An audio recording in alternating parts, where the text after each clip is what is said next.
Hi friends, வணக்கம் and welcome to எங்கள் வீட்டு சமையல். நம்ம இன்றைக்கி வந்து பொரி வச்சு இனிப்பு குழி பணியாரம் எப்படி செய்யணும் அப்படின்றது தான் பார்க்க போகிறோம். வாங்க வீடியோக்குள்ளே போகலாம். நம்ம நிறையா வகையான குழிப்பணியாரம் செஞ்சுருக்கோம். அவலை வச்சு, அரிசியை வச்சு இனிப்பு குழிப்பணியாரம், கார குழிப்பணியாரமும் செஞ்சுருப்போம். ஆனால் இதில் வந்து பொரியை வச்சு ஒரு இனிப்பு குழிப்பணியாரம் தான் செஞ்சு காட்ட போகிறோம். வாங்க எப்படி செய்வோம். இது உடனடியாக 10 நிமிஷத்தில் நீங்கள் செஞ்சிடலாம். வாங்க எப்படி செய்வோன்னு பார்ப்போம். இதுக்கு வந்து பொரி 2 கப்பு, ரவை 1 கப்பு, வெல்லம் வந்து 1 கப்பு, துருவின தேங்காய் வந்து 1/2 கப்பு, அதுக்கப்புறம் ஏலக்காய் பவுடர் 1 ஸ்பூன் எடுத்துக்கணும். முதல்ல வந்து பொரியை நம்ம மிக்சியில் போட்டு பவுடராக அரைச்சி எடுத்து வச்சுக்கணும்.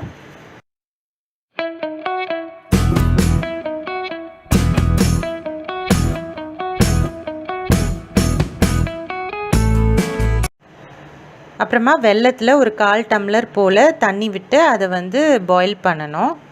வெல்லம் வந்து கரைஞ்ச பிறகு நம்ம அந்த வெல்லத்தை நம்ம ஃபில்டர் பண்ணி ஒரு பாத்திரத்தில் எடுத்து வச்சுக்கலாம்.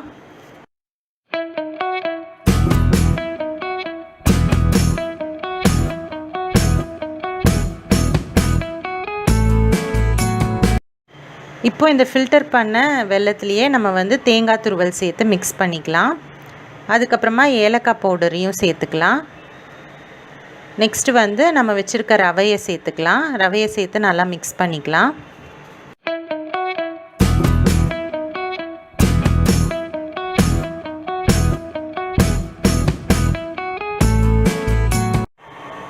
அடுத்து பொரி பவுடரையும் சேர்த்து மிக்ஸ் பண்ணிக்கலாம்.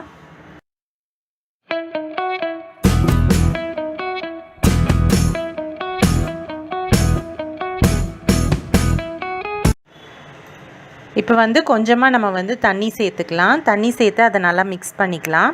மிக்ஸ் பண்ணிவிட்டு இந்த ரவையை வந்து ஒரு 2 மணி நேரம் போல் ஊற விடலாம். அப்போ தான் உங்களுக்கு குழி பணியாரம் நல்லா சாஃப்டாக இருக்கும். இப்போ வந்து நம்ம திறந்து பார்த்தா அந்த மாதிரி நல்லா கட்டியாக தான் இருக்கும். இப்போ வந்து நீங்கள் இன்னமும் கொஞ்சம் தண்ணி சேர்த்து அதை நல்லா குழி பணியாரம் மாவு கன்சிஸ்டன்சிக்கு நல்லா அதை வந்து மிக்ஸ் பண்ணிக்கோங்க.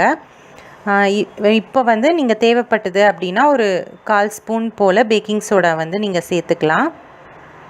இல்லைன்னா நம்ம அப்படியே கூட ஊற்றிக்கலாம். இப்போ பாருங்கள், இந்த கன்சிஸ்டன்சியில் தான் இருக்கணும்.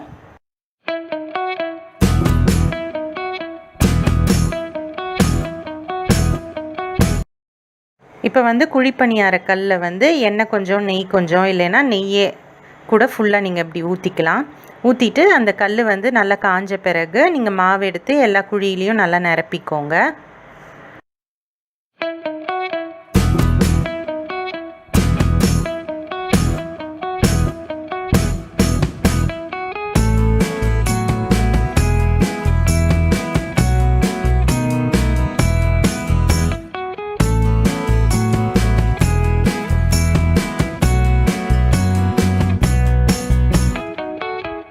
ஒரு 2 நிமிஷம் கழித்து இதை வந்து மூடி போட்டுக்கோங்க.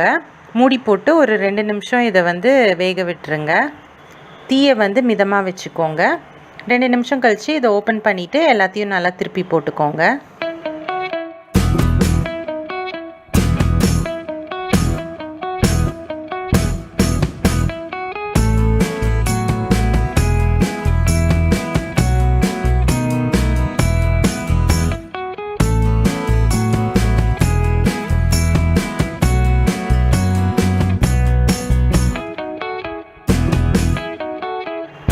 அவ்வளோதான், நம்மளோட இனிப்பு பொரி குழிப்பணியாரம் சூப்பராக தயாராகிடுச்சு. ரொம்ப ஈஸியான இன்ஸ்டன்ட் ரெசிபி தான். ஸோ இது நீங்கள் ட்ரை பண்ணிங்கன்னா உங்களோட ஃபீட்பேக்கை எங்களுக்கு கமெண்ட்ஸில் ஷேர் பண்ணுங்கள். இந்த வீடியோ உங்களுக்கு பிடிச்சிருந்ததுன்னா லைக் பண்ணுங்கள், ஷேர் பண்ணுங்கள், சப்ஸ்கிரைப் பண்ணுங்கள். மறக்காமல் பெல் பட்டனையும் டேப் பண்ணுங்கள். அப்போ தான் எங்களோட ரெகுலர் அப்டேட்ஸ் உங்களுக்கு வந்து சேரும். தேங்க்யூ.